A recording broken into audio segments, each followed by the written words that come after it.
Amén.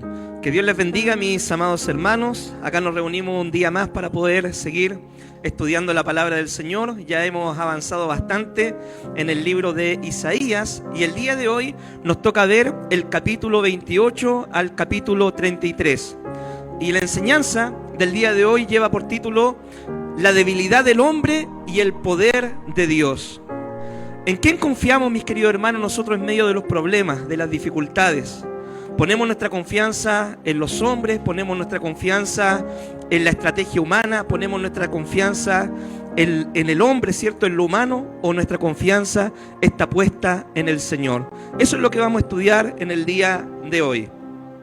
Amén, así que específicamente, ¿cierto? Nos vamos a enfocar en el capítulo 31 hacia adelante. Hay un versículo clave que dice: oh Jehová, ten misericordia de nosotros, en ti hemos esperado, tu brazo de ellos en la mañana, sé también nuestra salvación en tiempo de la tribulación. Lo que debemos entender, mis queridos hermanos, de que todos tarde o temprano vamos a pasar por pruebas, por problemas, dificultades de diferente índole. Nosotros, al ser cristianos, mis queridos hermanos, no significa que estamos exentos de los problemas, sino que en medio de los problemas nosotros tenemos a alguien que nos puede ayudar a sobrellevarlos y nos da la sabiduría para poder resolver esos problemas. De repente, ¿cierto? Hay un malentendido en muchos cristianos que creen que por convertirse al Señor o por ser hijos del Señor, sus problemas, ¿cierto?, se van a solucionar. ¿Cierto? Ven a Cristo y los problemas van a ser resueltos y como que ya no vamos a tener más problemas en esta vida. Y la Biblia nos presenta un panorama totalmente diferente. La palabra del Señor a nosotros nos dice: en el mundo tendremos aflicción, pero nosotros debemos confiar. ¿Confiar en quién? En el Señor. Amén. En el mundo, mi hermano, vamos a pasar diferentes pruebas, problemas de salud, problemas económicos, problemas quizás con los hijos, problemas en el matrimonio, problemas interpersonales con otras personas, ¿cierto? Pero ¿en quién debemos confiar o cómo debemos resolver esos problemas? Bajo la guía y la sabiduría de la palabra del Señor. Y estos versículos, mi hermano, estos capítulos que estudiamos en el libro de Isaías, a nosotros nos dan la guía, la dirección para poder tomar decisiones sabias y acertadas. Recordando un poco, ¿cierto?, cuál era el contexto histórico que nos presenta la palabra. El pueblo de Judá, el pueblo de Israel, ¿cierto?, habían caído en pecado, habían decidido desobedecer la voz del Señor y ahora estaban siendo amenazados por ejércitos extranjeros, específicamente por los asirios, ¿cierto?, que era el imperio, por así decirlo, que gobernaba en aquel entonces. ¿Y cuál era la amenaza? Que iban a tomar dominio y control de sus tierras. Entonces ahí se veía la prueba. ¿En quién iban a poner ellos su confianza? ¿En el Señor o iban a tratar de resolver el problema a su manera? ¿Ya? Sigamos adelante. La verdad central es la siguiente: el pueblo era débil y falto de sabiduría. Solo Dios puede ayudarlos y salvarlos. Los que no confían en el Señor caerán. Frente a esta amenaza, ¿cierto?, que estaba sufriendo el reino de Judá, la parte sur, usted recordará, ¿cierto?, Israel dividido en dos partes, ya lo hemos estudiado en otras oportunidades. La parte norte, ¿cierto?, se conoce como Israel, Efraín o Samaria, y la parte sur como Judá, ¿cierto?, Jerusalén, y también, ¿cierto?, vamos a ver que se le da el nombre de Ariel, ¿ya?, en la parte sur. Entonces, ¿en quién iban a confiar el reino del sur? ¿En quién iban a poner su confianza? ¿Iban a tratar de resolver el problema políticamente? ¿Iban a tratar de resolver el problema siguiendo un consejo humano? ¿O iban a seguir la voz de Dios, la voz del profeta, ¿cierto?, Isaías, que le decía: pongan su confianza en el Señor? ¿Ya? Nosotros, mis queridos hermanos, cuando nos enfrentamos, ¿cierto?, a la toma de alguna decisión, cuando tenemos, ¿cierto?, que tomar una decisión importante para nuestra vida, ¿a quién acudimos? ¿Acudimos a nuestro mejor amigo? ¿Acudimos a pedirle consejo al vecino? ¿Acudimos a pedirle consejo al psicólogo? ¿A quién debemos acudir? Dice la palabra: el consejo de los hombres se desvanece, pero el consejo de Jehová, del Señor, va a prevalecer. Y si nosotros, mi hermano, queremos que nos vaya bien en la vida cristiana, siempre debemos buscar un consejo en la palabra del Señor que nos dé la firmeza, la estabilidad para poder caminar, ¿cierto?, firme, derecho y hacia adelante, confiando en que estamos en el propósito de Dios. ¿Ya? Seguimos adelante. Ya estamos en el año 734, cuando Asiria amenazó con conquistar a Judá. Al cabo de 12 años, en el 722, Samaria fue conquistada y destruida. Dios, ¿cierto?, ¿qué es lo que había hecho? Advirtió muchas veces por medio de sus profetas. Si el pueblo no se arrepentía, si el pueblo no cambiaba su actitud, ciertamente iban a caer en manos de pueblos enemigos, ¿cierto?, del pueblo de Dios, del pueblo de Israel. Nosotros vimos en el estudio anterior, en Deuteronomio capítulo 28, ¿cierto?, cuáles son las consecuencias de desobedecer al Señor. Y una de las consecuencias es la guerra, ¿cierto? Una de las consecuencias es que ellos iban a ser oprimidos por sus enemigos. Todo esto, ¿cierto?, se realizó por el pecado que ellos habían cometido y ahora tenían que pagar las consecuencias de su desobediencia. Estaban siendo oprimidos por los asirios. El norte cayó en el 722, ¿cierto? Pero Dios le dio un tiempo de gracia, por así decirlo, al reino de Judá. El reino de Judá se mantuvo más tiempo, pero viendo lo que había acontecido en el reino del norte, ellos no cambiaron su actitud ni su comportamiento. Finalmente, en el año 586, el reino del sur, ¿cierto?, cae bajo el cautiverio de Babilonia. Y ellos son llevados a Babilonia para estar 70 años ajenos a su tierra, en un país extranjero, ¿cierto?, para ser, por así decirlo, purificado por el proceso, ¿cierto?, de su idolatría, de su pecado, y poder en ese tiempo volver su rostro y su corazón al Señor. Dios ocupó, ¿cierto?, a Babilonia como un instrumento de disciplina para el pueblo de Judá. Sigamos adelante. Los estados de Siria y Samaria no pudieron impedir su progreso. Damasco, ¿cierto?, que es la capital de Siria, fue tomada en el año 732 a.C. Y Samaria, que es la capital, ¿cierto?, del reino de Israel en el norte, fue destruida en el 722. Sus habitantes fueron deportados. Mis hermanos queridos, cuando el reino de los asirios, ¿cierto?, tomaba a la gente, ¿qué es lo que hacía con ellos? Ellos lo enviaban a países lejanos.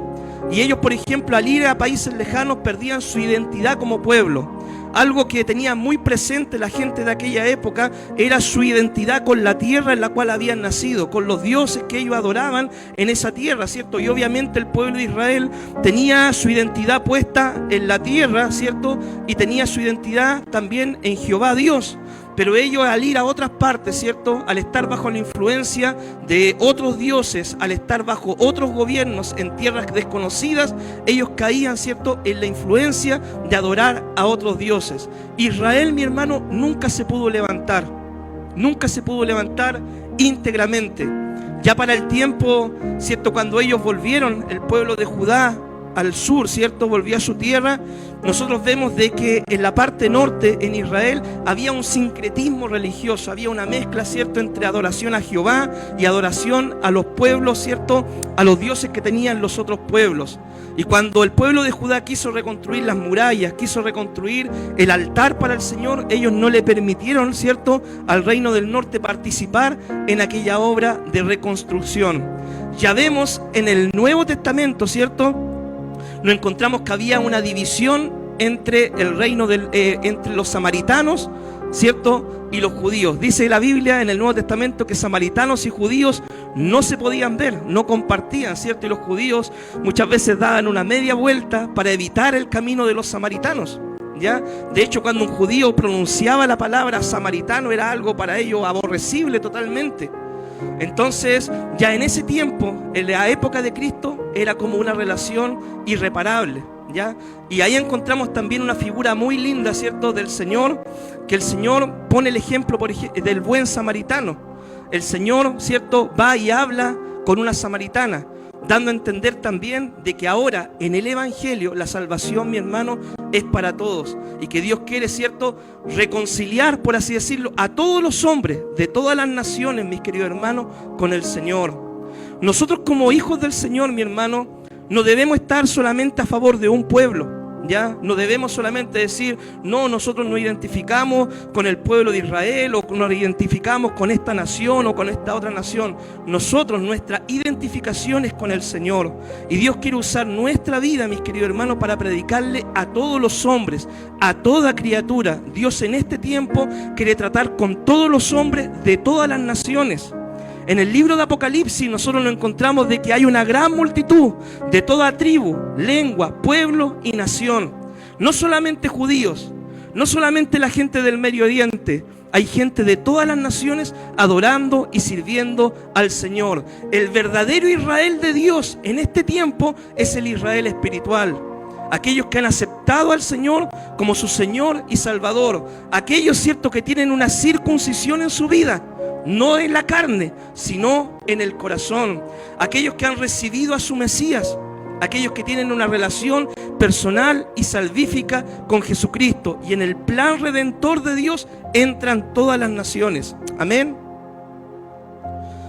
El débil rey Acaz casi entregó al país en manos de los asirios. Con tal de permanecer como rey, Acaz pagó un gran tributo en dinero al rey de Asiria. Hay que recordar de que Acaz le pidió la ayuda, Asiria vino a invadir, ¿cierto? Y Asiria tomó la parte norte del pueblo de Israel, y también ellos, ¿cierto? Judá quedó bajo el yugo de los reyes de Asiria. Acá de repente pueden confundirse ustedes, mi hermano, con alguno de los nombres o con alguna de las fechas, ¿cierto? Y eso quizás es entendible.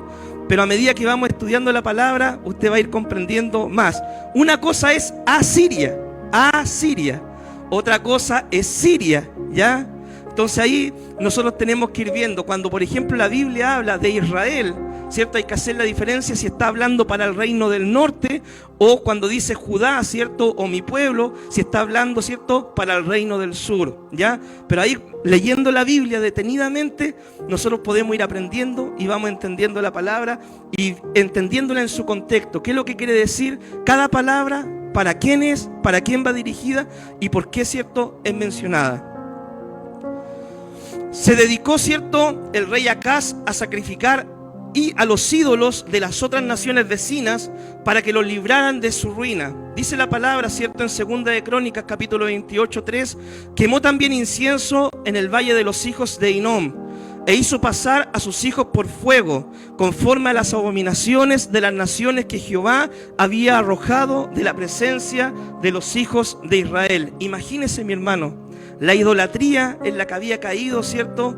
El reino, ¿cierto? De Judá, de Israel, que aún a sus hijos, mis queridos hermanos, los quemaban al fuego, ¿ya? Totalmente desviados del plan y del propósito y de la enseñanza que Dios le había dado al pueblo de Israel como nación. Dios, mi hermano, en el Antiguo Testamento había prohibido totalmente los sacrificios de humanos, ¿ya? Pero estas prácticas eran prácticas que tenían otras naciones. Dios le dio una ley al pueblo de Israel, ¿cierto? A la nación completa, para que ellos fueran un pueblo diferente, apartado, santificado, consagrado para el Señor. Y al guardar su palabra, ellos iban a marcar una diferencia, ¿cierto? Con las otras naciones. Pero ¿qué es lo que sucedió? Israel, ¿cierto? Empezó a poner en práctica lo que hacían las otras naciones y finalmente pierde su identidad, trayendo esta palabra para nuestro tiempo, para la iglesia de Dios en este tiempo. ¿Qué es lo que nos quiere decir la Biblia, mis queridos hermanos? Dios nos ha dejado su palabra, Dios nos ha dejado la Escritura, para que nosotros la pongamos por obra y para que así como hijos del Señor marquemos una diferencia con el mundo. Y nosotros debemos hacer una separación entre lo que son las prácticas del mundo y las prácticas de un hijo del Señor. Si nosotros hacemos eso, vamos a marcar una diferencia, vamos a conservar nuestro testimonio, ¿cierto? Y vamos a causar admiración de las personas y van a decir, ¿por qué esta persona es diferente? ¿Por qué, cierto, este joven o este hermano, cierto, esta persona no se emborracha, no dice grosería? ¿Por qué no hace lo mismo que hacemos todos los demás? ¿Por qué? Porque tiene una ley superior, porque es un hijo de Dios. Y esa diferencia que uno marque le va a permitir ser luz para el resto, para las personas que los rodeen. Ese era el plan de Dios con Israel, pero Israel no lo entendió. Ahora, ese es el plan de Dios para su iglesia, y nosotros como iglesia debemos entenderlo para poder ser luz, ¿cierto?, en medio de un mundo que está en oscuridad. Seguimos adelante. Cuando su hijo Ezequías llegó al trono, quiso lograr la independencia de Asiria, ¿cierto? Ahí vamos a estudiar más adelante, ¿cierto?, lo que es la vida del rey Ezequías. Ezequías, mi hermano, se caracterizó por ser un rey bueno, ¿ya? Un rey que amó al Señor, que trató de hacer las cosas bien en lo humanamente posible, ¿cierto? Él dice la palabra de que este rey Ezequías, rey del sur de Judá, un día tuvo una enfermedad. Y dice de que el profeta Isaías fue, ¿cierto? Y le dijo, mira, ordena tu casa porque vas a morir. Y dice de que este rey se vuelve su rostro hacia la pared y empieza a orar al Señor y le dice, Señor, ten misericordia de mí, extiéndeme años de vida. Y el profeta, antes que saliera del palacio, Dios le dice, vuelve, ¿cierto? Y entrega este mensaje al rey Ezequías. Y Dios le añadió a su vida 15 años de vida, ¿ya? Para que él pudiera vivir, ordenar su casa y todo, y le dio una señal. Él tenía, ¿cierto?, que a cierto tiempo ir a la casa del Señor, adorar, y el reloj, ¿cierto?, que tenían ellos retrocedió un par de grados, y esta fue la señal que Dios le dio. Pero ¿qué es lo que hizo Ezequías? ¿Cuál fue el error que él cometió? Que no subió a la casa del Señor, que cuando vinieron, ¿cierto?, estos mensajeros a felicitarlo por la recuperación que había tenido de su salud, él no dio testimonio de Jehová de que fue el Señor que él lo sanó. Y además el error, ¿cierto?, que él cometió, que a estos mensajeros que venían de lejos, de tierras muy lejanas, ¿cierto?, él le mostró todas las riquezas de su palacio, ¿ya? Y entonces el profeta Isaías le dice, ¿qué han visto estos hombres en tu casa? Todas las riquezas, no ha habido nada que no le haya mostrado, ¿cierto? Le abrió las compuertas, las bodegas de todos sus tesoros. Y le dijo, estos hombres vienen de Babilonia. Y un día, todas estas riquezas que tú ves, que ha acumulado tu antepasado y tú, un día van a ser llevados a Babilonia. Dicho y hecho, mis queridos hermanos. Esa palabra no se cumplió en la vida de él, pero sí se cumplió en la vida de sus descendientes. Cuando Babilonia toma cautiva a Judá, se llevan toda la riqueza, el oro, la plata, todas las cosas preciosas, se lo llevan a Babilonia, ¿ya? Y esa palabra finalmente se cumplió. Ese fue el error que tuvo el rey Ezequías. Pero también en una oportunidad, mi hermano, cuando este rey se vio amenazado, ¿cierto?, por el ejército invasor, dice que aquel general que los amenazaba le decía, ustedes de hombres de Judá van a caer porque Dios le ha dado todos los reinos al rey de Asiria, ¿cierto? Y el rey de Asiria ha derrotado a todos los ídolos que tenían las naciones, ¿cierto? Los demás pueblos, los demás dioses, y no hay nadie que resista al rey de Asiria. Y dice de que le enviaron unas cartas, ¿cierto?, a Ezequías. ¿Y qué es lo que hizo Ezequías? Abrió las cartas, las extendió en la presencia del Señor y oró al Señor. Y Dios también usa al profeta Isaías y le dice, ¿cierto?, a Ezequías, mira, el Señor se burla de estas cartas, en otras palabras. El pueblo de Israel, ¿cierto?, da voces de gritos, de alegría, y el Señor va a salvar a su pueblo, lo va a rescatar, ¿ya? Y el Señor libró al pueblo de Judá porque ellos pusieron su fe y su confianza en el Señor, ¿ya? En vez de tratar de buscar una ayuda humana, ¿ya? Que ahora vamos a ver también de qué se trata esta palabra, que es de qué es lo que se trata, buscar la ayuda humana, ¿ya? ¿Cuál era la tentación que tenía el pueblo con el rey Acaz? Mientras tanto, Isaías proclamaba que si practicaban la opresión de los pobres por los ricos y la corrupción en el gobierno, todo iba a ir mal. Este es el trasfondo histórico, mi hermano, de lo que vemos, ¿cierto?, en el pueblo de Judá. Había opresión a los pobres, había abuso de poder, habían gobernantes, ¿cierto?, que hacían las cosas mal, había gente que se enriquecía a costa del otro. Y Dios, mi hermano, no es un Dios injusto. Dios mira todas esas situaciones, ¿cierto?, y Él es paciente, es lento para la ira, grande en misericordia, pero también llega un punto en que Él ejecuta su juicio, ¿ya? Hoy en día, ¿cierto?, el Señor, por medio de la gracia, nos da muchas oportunidades a nosotros los seres humanos, ¿ya? Extiende su misericordia, su favor todos los días. Pero también, mi hermano, hay un día preparado en cual el Señor va a juzgar a todos los hombres con justicia. Y aquel que no esté a cuenta con el Señor deberá, ¿cierto?, ir a un lugar de condenación eterna. Pero la idea es que nosotros podamos siempre hacer las cosas bien y podamos estar ordenados, ¿cierto?, a la voluntad del Señor, porque Dios tiene preparadas cosas buenas para sus hijos. Isaías se burló de los esfuerzos de Judá de buscar la ayuda en Egipto. Su llamado era a no perder las esperanzas, porque un día Dios enviaría a un rey justo y eterno. ¿Cuál era la tentación, cierto, que tenía el pueblo de Judá? Buscar la ayuda en Egipto. de donde Dios lo había sacado, ¿cierto? Cuando ellos estuvieron oprimidos 430 años en Egipto como esclavos, y donde Dios le había dicho al pueblo de Israel: nunca más ustedes van a volver por este camino. Pero ¿qué es lo que pasaba con los judíos, cierto? Ellos veían que los egipcios tenían ejército, veían que los egipcios tenían carros, tenían caballos, y ponían su mirada ahí, ¿cierto? En que ellos podrían ayudarlos. En vez de haber orado al Señor, de haber buscado la dirección del Señor, ellos ponían su mirada en lo humano, ¿cierto? Ellos van a ayudarnos a nosotros, no sabiendo de que finalmente, ¿cierto?, está todo en las manos del Señor, y todos esos pueblos al final cayeron, mi hermano, ¿ya? En vez de haber confiado en Dios para que Dios les diera la victoria. Veamos el versículo bíblico, mi hermano, Isaías capítulo 31, ¿ya?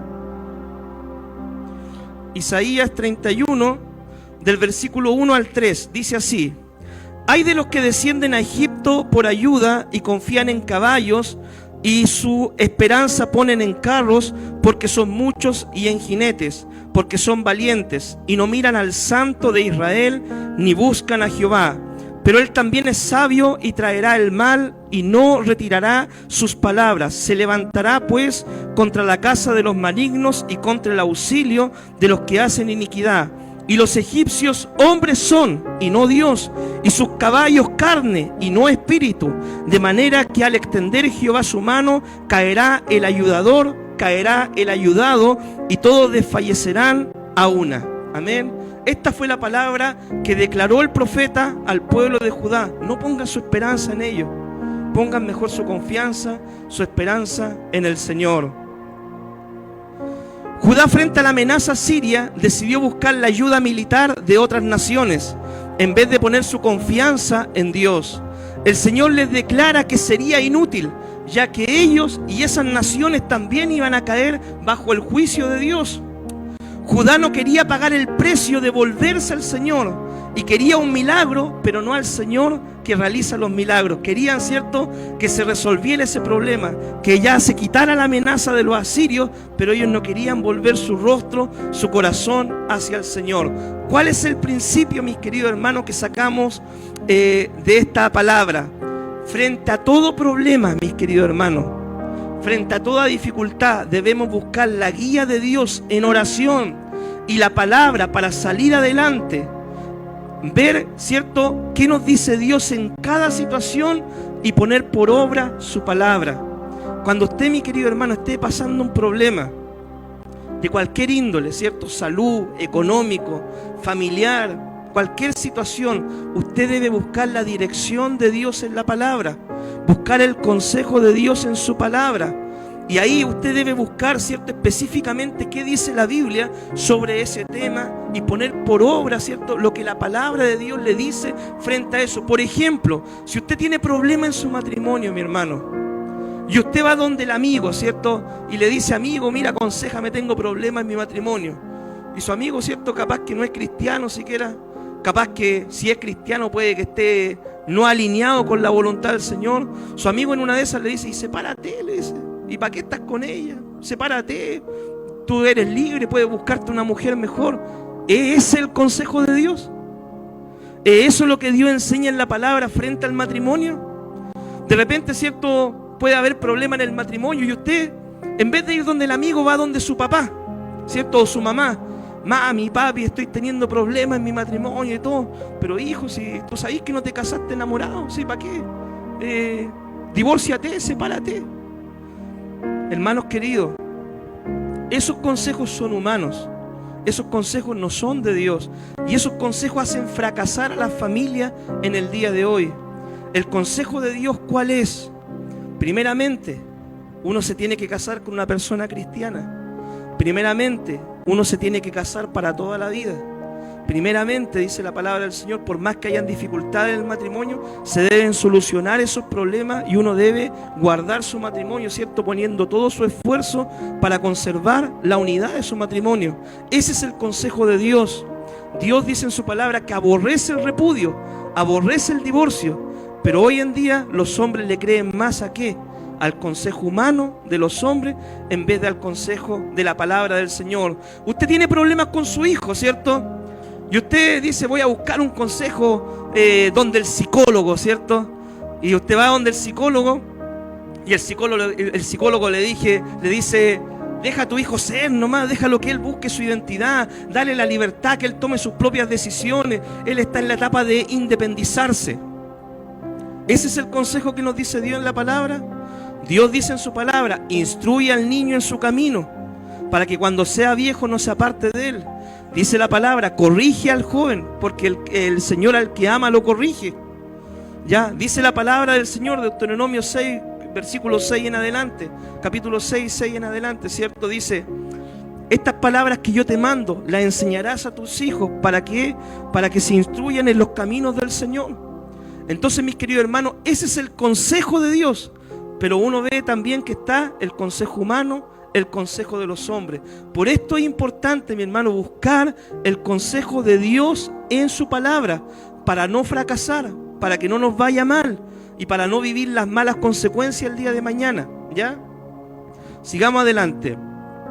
¿Por qué debemos confiar en Dios antes que los hombres? Dice la palabra del Señor, Jeremías 17:5, maldito el hombre que confía en el hombre. Mis queridos hermanos, dice la palabra, ¿cierto? En Santiago 1:8, el hombre de doble ánimo es inconstante en todos sus caminos. No, que pongo mi esperanza en este gobierno. Este es el gobierno que me va a bendecir, que me va a dar la pensión, que me va a dar mi jubilación, que va a arreglar todos mis problemas, ¿cierto? Este es mi gobierno, este es el gobierno que me identifico. Querido hermano, el hombre es cambiante, el hombre miente. El hombre, para lograr cosas, ¿cierto?, es capaz, hermano, de prometerle cielo, mar y tierra, pero a la hora de se olvida de las promesas. Nuestra confianza debe estar puesto en el Señor. ¿Por qué? Porque Proverbios 19:21 dice, el consejo de Dios prevalecerá. Ese es el consejo que permanece. El consejo del Señor va a prevalecer. ¿Qué significa, mi hermano, poner nuestra confianza en el Señor? Significa obedecer a Dios aun cuando Dios me demande cosas que me cuestan. No obedecerlo en las puras promesas, ¿cierto?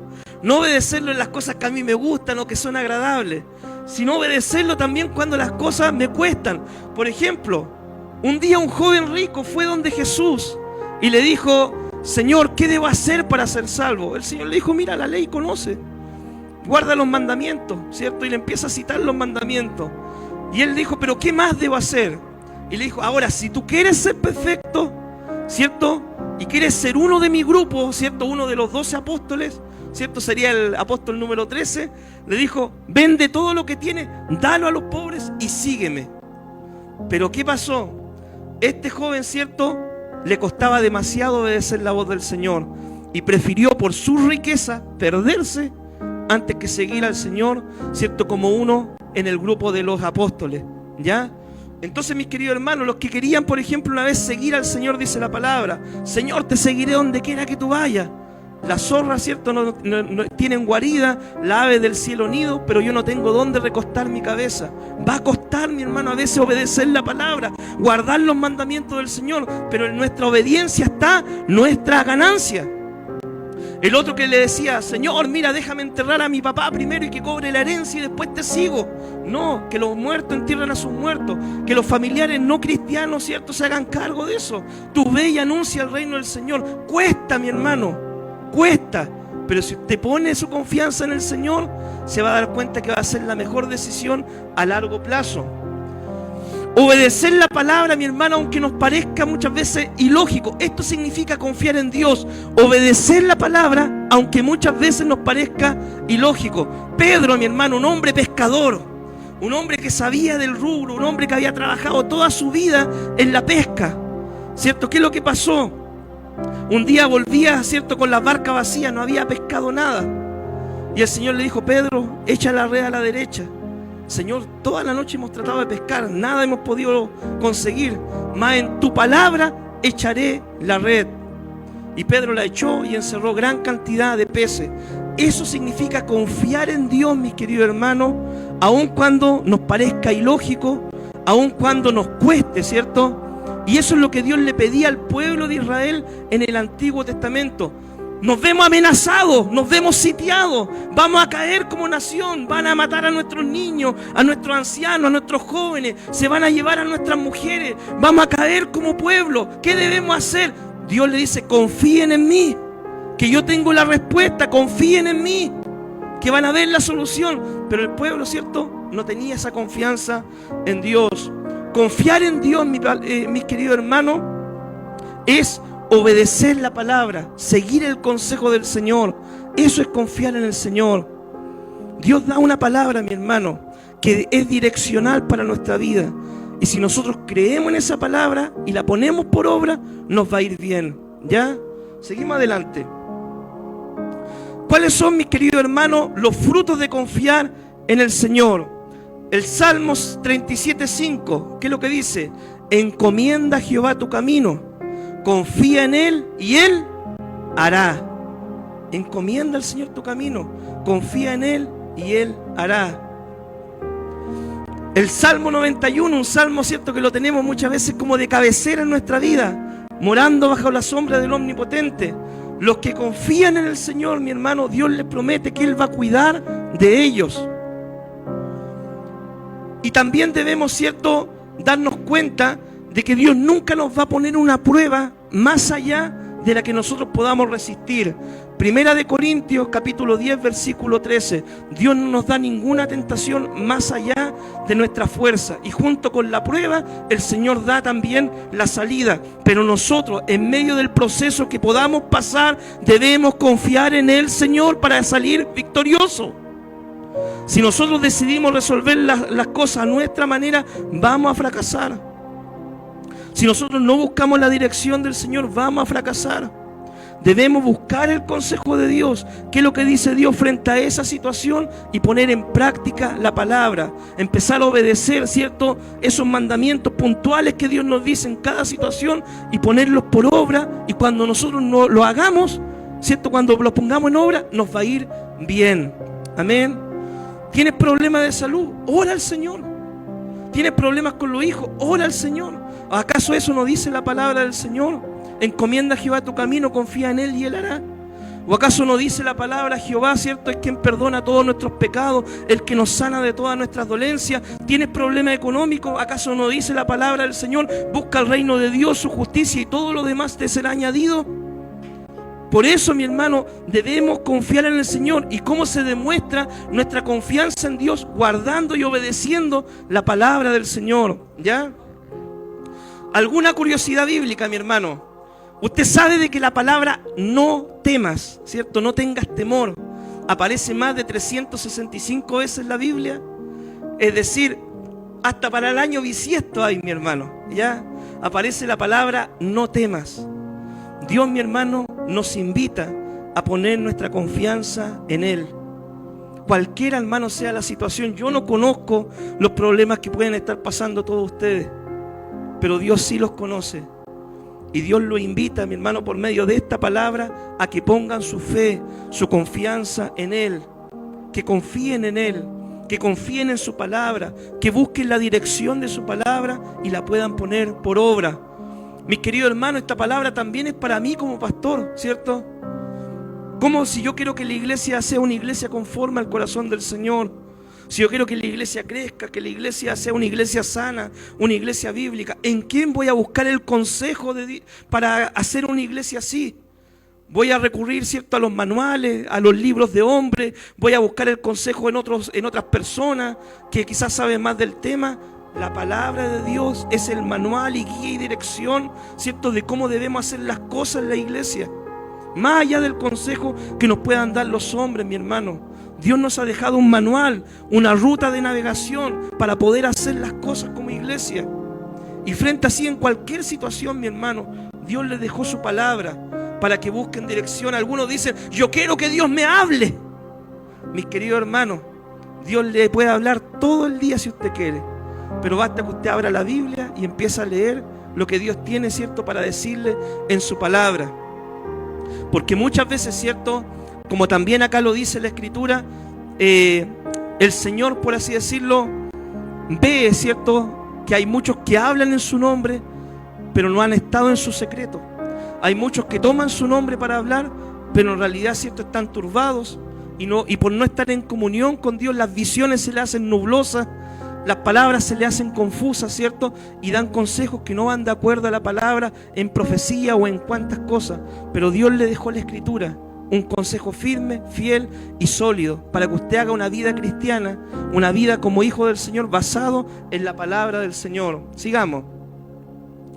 Veamos lo que dice Isaías 31, versículo 4 al 6.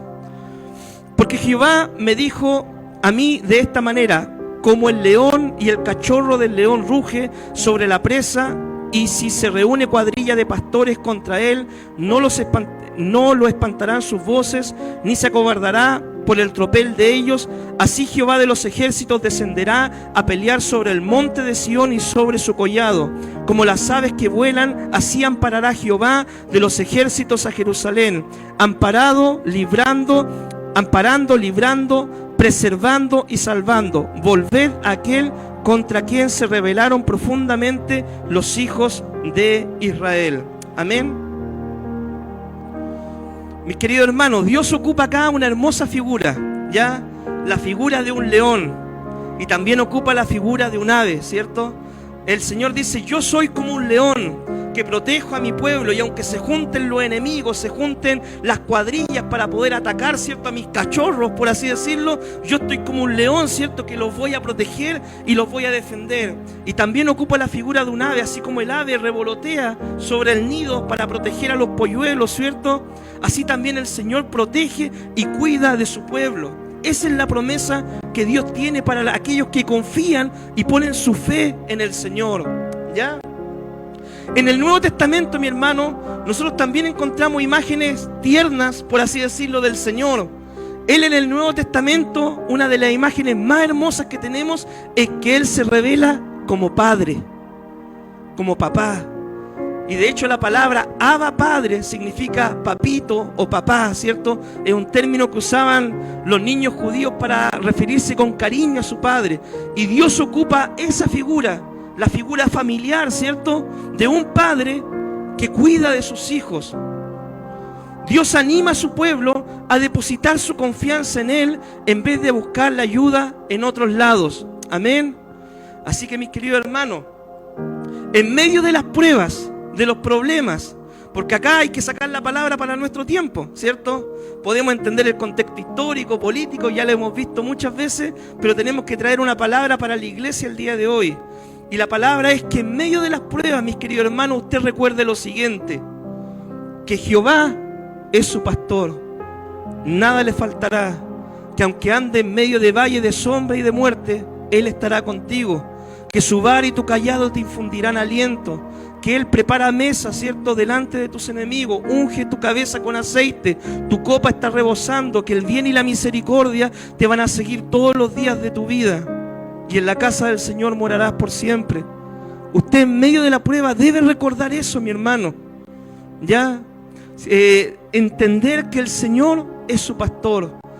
Quizás yo como pastor, ¿cierto?, lo voy a llamar, quizás lo voy a visitar, pero yo no voy a estar siempre con usted. Pero junto con usted, todos los días, 24/7, está el buen pastor, el pastor de los pastores, aquel que dio su vida por usted en la cruz del Calvario, nuestro Señor y Salvador Jesucristo. Así que en medio de la prueba, confíe, Dios es su pastor y Él cuidará de usted. En medio de las pruebas, el Señor es su Padre. Y usted puede orar, ¿cierto?, como dice Mateo 6, versículo 9, Padre nuestro, que estás en los cielos, ¿cierto?, santificado sea tu nombre, venga tu reino, sea hecha tu voluntad, en el cielo así también en la tierra. El pan nuestro de cada día, dánoslo hoy. Perdona nuestros pecados como nosotros también perdonamos a quienes nos ofenden. No nos dejes caer en tentación, líbranos del mal, ¿cierto?, porque tuyo es el reino, el poder y la gloria por todos los siglos. Amén. En medio de las pruebas, mis queridos hermanos, confíe en su papá. Dice, si ustedes siendo malos dan buenas cosas a sus hijos, ¿cuánto más vuestro Padre Celestial? Y Dios, mi hermano, siempre va a contestar sus oraciones de acuerdo a su propósito, a su plan y sabiendo lo que es mejor para su vida. Así que si usted de repente ora y Dios no le contesta una oración, no se preocupe. Dios tiene un plan mejor para usted preparado el día de mañana.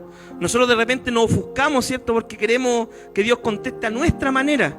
Y Dios, hermano, va a contestar, pero a la manera de Él, sabiendo lo mejor para sus hijos, ¿ya? Un ejemplo, mi hermano, usted por ejemplo cuando va al supermercado, ¿cierto? Si tiene niños chicos, yo creo que todos han vivido esa experiencia los que son papás, y el niño le hace un berrinche y quiere, ¿cierto?, el juguete, y llega a la caja y pone a llorar y todo el tema, y el papá, ¿cierto?, por alguna u otra razón le dice: hijo, no, ¿ya? No es el tiempo de comprarte ese regalo, ese juguete, esa pastilla. ¿Por qué? Porque el papá sabe por qué le está prohibiendo eso. Así Dios también de repente no nos da nuestras golosinas, ¿cierto?, que nosotros queremos tener en el momento.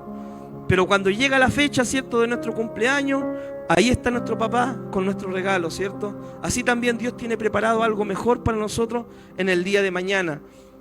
Debemos recordar que el Señor es nuestro amigo, mis queridos hermanos. Dios en la palabra, ¿cierto?, se revela como el Señor. Pero también Él dijo: si ustedes hacen lo que yo les mando, serán realmente mis amigos. Y en el Antiguo Testamento nosotros encontramos de que Dios dijo de Abraham: Él es mi amigo. Y Dios quiere tener esa misma relación, el Señor Jesucristo, con nosotros en el día de hoy. Pero ¿todo en qué? En base a que guardemos su palabra. Si ustedes guardan mi palabra, dice el Señor, serán realmente mis amigos. Amén.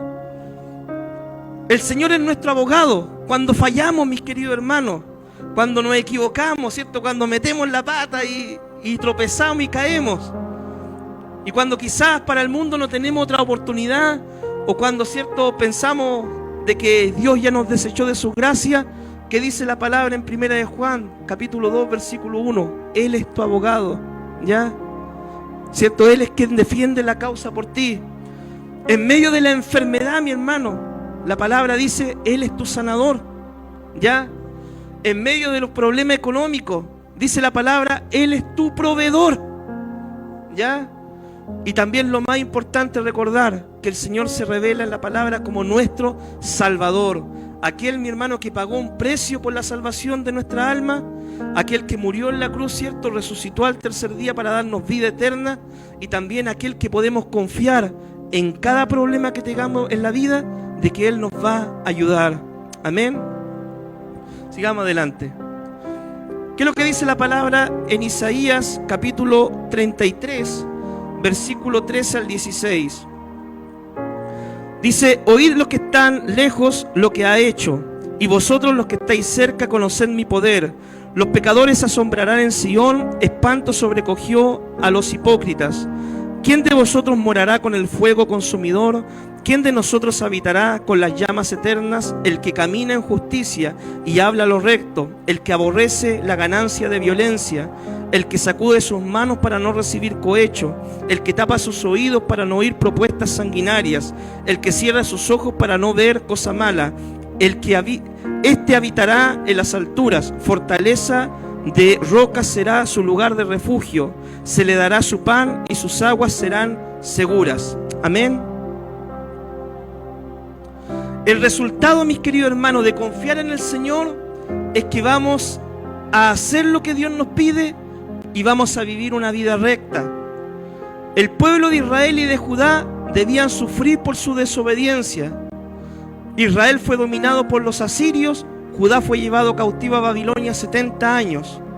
Pero Dios siempre, mi hermano, dentro de su pueblo, Dios tiene su remanente, un sector pequeño de fieles, ¿cierto?, que se esfuerzan por hacer bien las cosas, que no siguen a la mayoría en las malas decisiones, sino que marcan una diferencia. Para ellos son estas promesas que acabamos de leer, que se encuentran, ¿cierto?, en su palabra. Solo los fieles serán capaces de superar la prueba. Y hablando, ¿cierto?, en el futuro, aquellos que son fieles un día van a estar en la presencia del Señor. Amén, mi hermano. Así que la pregunta que debemos hacer no es: ¿nosotros queremos ser de los fieles o queremos ser, ¿cierto?, uno más entre el pueblo del montón? Mi hermano querido, Dios quiere que usted sea de los fieles, que en medio de las pruebas, las dificultades, confíe en el Señor, que obedezca la palabra y por obedecer la palabra le vaya bien.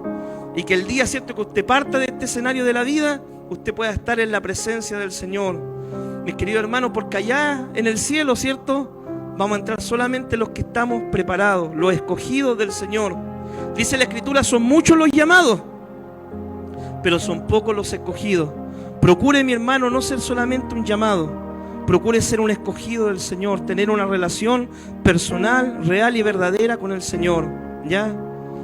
Sigamos adelante. ¿Qué significa ser parte del remanente? ¿Cierto? Como les decía, muchos llamados, pero pocos escogidos. Los escogidos tienen una relación genuina con Dios. Los escogidos, mis queridos hermanos, se conocen por qué cosa? Por los frutos. Los escogidos no se venden a la mayoría. Como dice el Salmo número 1 que estudiamos con los varones en el día de hoy, ¿cierto? En la mañana a las 5:30. El justo y los pecadores. El justo no sigue el consejo de los malos, no se deleita con los escarnecedores, sino que en la ley del Señor está su delicia, la pone por obra y todo le sale bien. Eso es ser un escogido del Señor. ¿Cuál fue el error de Judá y de Israel? Desobedecían a Dios, no escuchaban a sus profetas, buscaron la ayuda en otras partes en vez del Señor, sus obras eran malas. ¿Cierto? Ellos podían decir, somos el pueblo de Dios. Dios escogió a nuestros padres, Abraham, Isaac, Jacob, para fundar la nación. Dios nos sacó de Egipto. Pero ¿cuál era su vida actual? ¿Cuál era su condición actual? Ellos estaban en desobediencia con el Señor. ¿Ya? Trayendo la palabra para la iglesia, mis queridos hermanos, ser un hijo del Señor, ser un escogido del Señor, va más allá que simplemente bautizarse. Ser un escogido del Señor va más allá que venir a la iglesia. ¿Ya?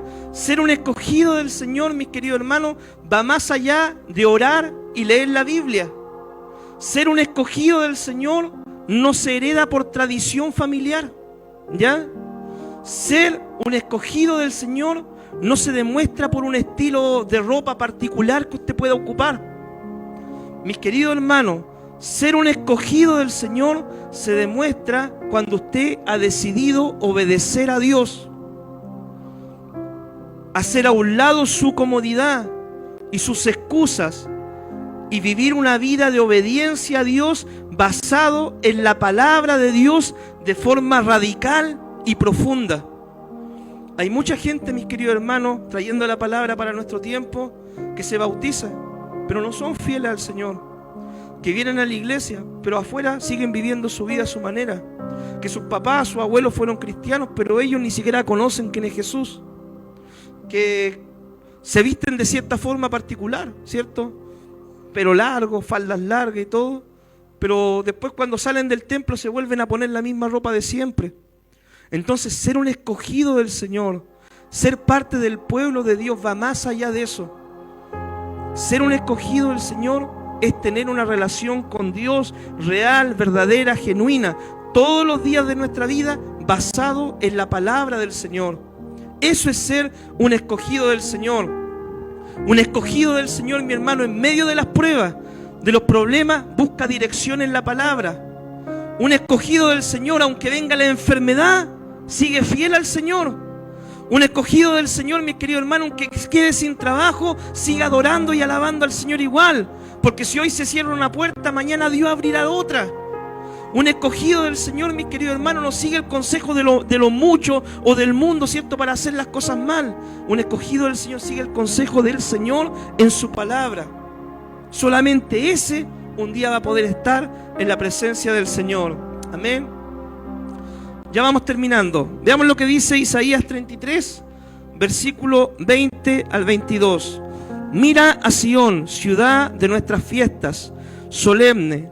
Tus ojos verán a Jerusalén, morada de quietud, tienda que no será desarmada, ni serán arrancadas sus estacas, ni ninguna de sus cuerdas será rota, porque ciertamente allí será Jehová para con nosotros fuerte, lugar de ríos, de arroyos muy anchos, por el cual no andará galera de remos, ni por él pasará gran nave. Porque Jehová es nuestro juez, Jehová es nuestro legislador, Jehová es nuestro rey, y él mismo nos salvará. Amén. Como hemos visto, mis queridos hermanos, Israel y Judá fracasaron en obedecer al Señor. Tuvieron que vivir la disciplina.